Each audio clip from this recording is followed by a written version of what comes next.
India के हर field में ये देखने को मिल रहा है कि इम्प्रूवमेंट आ रहा है। आज हम इस वीडियो में 3 ऐसे रीज़न को फाइंड करेंगे। आज इंडिया में जो एजुकेशन सिस्टम चल रहा है, वो सिर्फ़ थ्योरी बेस है। अगर हम देखा जाए, तो सबसे ज़्यादा हम थ्योरी बेस ही कवर कर रहे हैं। आज जो हम थ्योरी बेस पे पढ़ाई कर रहे हैं, थ्योरी बेस को ऑब्ज़र्व कर रहे हैं, वो किसी काम का नहीं। तब तक इंडिया की ग्रोथ हमें देखने को नहीं मिलेगी। आज इंडिया में अनएम्प्लॉयमेंट रेट जिस स्पीड से बढ़ रहा है, जिस लेवल से बढ़ रहा है, उस स्पीड से इंडिया की जीडीपी भी नहीं बढ़ रही है।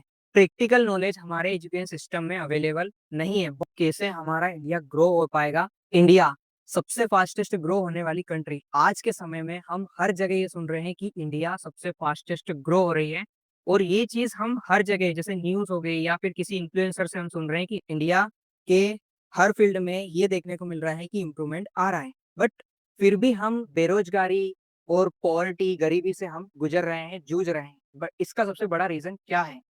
आइए हम इस वीडियो में इसी चीज को समझते हैं और इस चीज को देखते हैं कि क्या रीजन है। आज हम इस वीडियो में 3 ऐसे रीजन को फाइंड करेंगे, इस चीज को समझेंगे, डिस्क्राइब करेंगे और देखेंगे कि क्या मेन रीजन ये है जो इंडिया को ग्रो नहीं होने दे रहे हैं। जिसमें सबसे फर्स्ट पॉइंट आ जाता है एजुकेशन सिस्टम, सेकेंड आ जाता है अनएम्प्लॉयमेंट रेट, और थर्ड आ जाता है हम जिस भी कंपनी के प्रोडक्ट यूज कर रहे हैं, वो सारी कंपनियां बाहर की है, आउट ऑफ द इंडिया की कंपनीज हैं।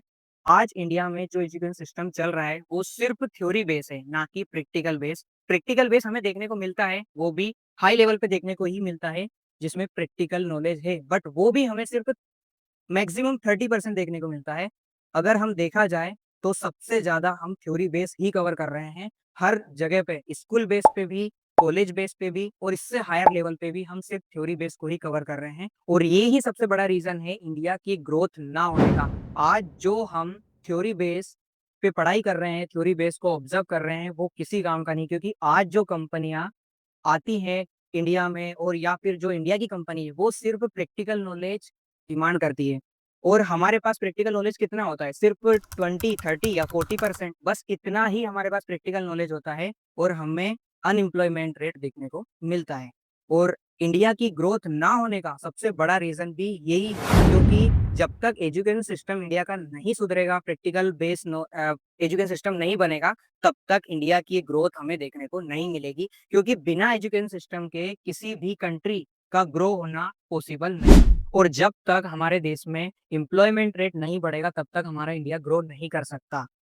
अगर हमें हमारे इंडिया को ग्रो करना है, इसमें इम्प्रूवमेंट लाना है, तो हमें एजुकेशन सिस्टम को भी इम्प्रूव करना पड़ेगा, क्योंकि जब तक अनएम्प्लॉयमेंट रेट बढ़ता रहेगा, मतलब किसी भी कंट्री की ग्रोथ होना पॉसिबल नहीं है। और अगर हमारे इंडिया में एम्प्लॉयमेंट रेट बढ़ता रहेगा, तो हम भी ग्रो होंगे, हमारे इंडिया कंट्री भी ग्रो होगी। Now the second point is unemployment rate. आज इंडिया में अनएम्प्लॉयमेंट रेट जिस स्पीड से बढ़ रहा है, जिस लेवल से बढ़ रहा है, उस स्पीड से इंडिया की जीडीपी भी नहीं बढ़ रही है। आज अनएम्प्लॉयमेंट रेट के बढ़ने के बहुत ज़्यादा कारण हो चुके हैं। अगर कोई पर्सन जितना ज़्यादा एजुकेट होता जाता है, उतना ही ज़्यादा अनएम्प्लॉयड होता जाता है। तो यहाँ पे तो हम एजुकेशन को वेस्ट कर रहे हैं और टाइम को भी वेस्ट कर रहे हैं। अगर यही टाइम हम और किसी फील्ड में देते हैं, तो उसमें और ज़्यादा इम्प्रूवमेंट ला सकते हैं, उसमें और ज़्यादा ग्रो कर सकते हैं उस फील्ड को। बट मेरा ये मानना है कि बिना किसी एजुकेशन के, बिना किसी नॉलेज के, बिना स्किल के हम किसी भी फील्ड को हाई लेवल तक ग्रो नहीं कर सकते हैं। क्योंकि बिना एजुकेशन के, बिना नॉलेज के हम कैसे कोई फील्ड को ग्रो कर सकते हैं? क्योंकि अगर हम किसी भी बिलियनियर या मिलियनियर का हम एग्जांपल लें, वो सिर्फ एक ही चीज से ग्रो हो पाए हैं, वो है एजुकेशन सिस्टम। जैसे एलन मस्क, मार्क जगरबर्ग, जैसे कोई भी अगर हम एग्जांपल लें, तो वो सिर्फ इसी के कारण, एजुकेशन सिस्टम के कारण ही ग्रो कर पाए हैं और अपने बिजनेस को इतना हाई लेवल तक लेकर आ पाए हैं। बट क्या रीजन है? इंडिया में जो जितना ज्यादा एजुकेट होता है, उतना ही ज्यादा अनएम्प्लॉयड होता है। इसके सिर्फ दो ही रीजन है, अनअवेयरनेस और एजुकेशन सिस्टम। एजुकेशन सिस्टम जब तक हमारा अपडेट नहीं होगा, उसमें कुछ इम्प्रूवमेंट नहीं आएगा, तब तक हम किसी भी स्किल को बेटर तरीके से नहीं सीख पाएंगे, किसी भी चीज को डीपली नहीं समझ पाएंगे, क्योंकि प्रैक्टिकल नॉलेज हमारे एजुकेशन सिस्टम में अवेलेबल नहीं है, बहुत ना के बराबर है। आज हम अगर देखें, तो एजुकेशन सिस्टम में सिर्फ 30% हमें देखने को मिलता है, 30 to 40% जिसमें प्रैक्टिकल नॉलेज है, बाकी सारा थ्योरेटिकल है। आज हम किसी भी चीज को सीखते हैं, सिर्फ थ्योरेटिकल बेस पे ही सीखते हैं। अगर हम किसी चीज को डीपली समझना चाहते हैं, डीपली अगर समझेंगे, तो ही मतलब प्रैक्टिकल नॉलेज को गेन करेंगे तो ही हम उस चीज़ को समझ सकते हैं कि ये चीज़ किस तरह से वर्क करती है। और सेकंड पॉइंट है अनअवेयरनेस। जब तक हमारे इंडिया में अवेयरनेस नहीं फैलेगी, तब तक हमारे इंडिया की ग्रोथ देखने को नहीं मिलेगी। Now the third point is आज हम डेली बेसिस पे जो भी प्रोडक्ट यूज़ करते हैं, वो सारी बाहर की कंपनी से बनाए जाते हैं। हम किसी भी फ़ील्ड को ले लें, अगर इलेक्ट्रॉनिक फ़ील्ड को लेते हैं, तो उसमें भी जितने प्रोडक्ट बनते हैं, वो सारी बाहर की कंपनी से बनाए जाते हैं। जैसे अगर हम मोबाइल एक्सेसरीज़ को लें, तो सैमसंग, वीवो, ओप्पो, एप्पल किसी भी ब्रांड को अगर हम लेते हैं, वो सारे बाहर की कंपनी से बनाए जाते हैं, बाहर की कंपनी के प्रोडक्ट हैं। और अगर और किसी फ़ील्ड को लें, जैसे ग्रोसरी या मेकअप, ब्यूटीज़ के लिए अगर किसी प्रोडक्ट को अपन चूज़ करते हैं, वो सारे बाहर की कंपनी से ही बनाए जाते हैं। आज हम अगर बाहर की कंपनी को इतना सपोर्ट करेंगे, तो इंडिया कैसे ग्रो करेगा और इंडिया की कंपनीज़ कैसे ग्रो करेगी?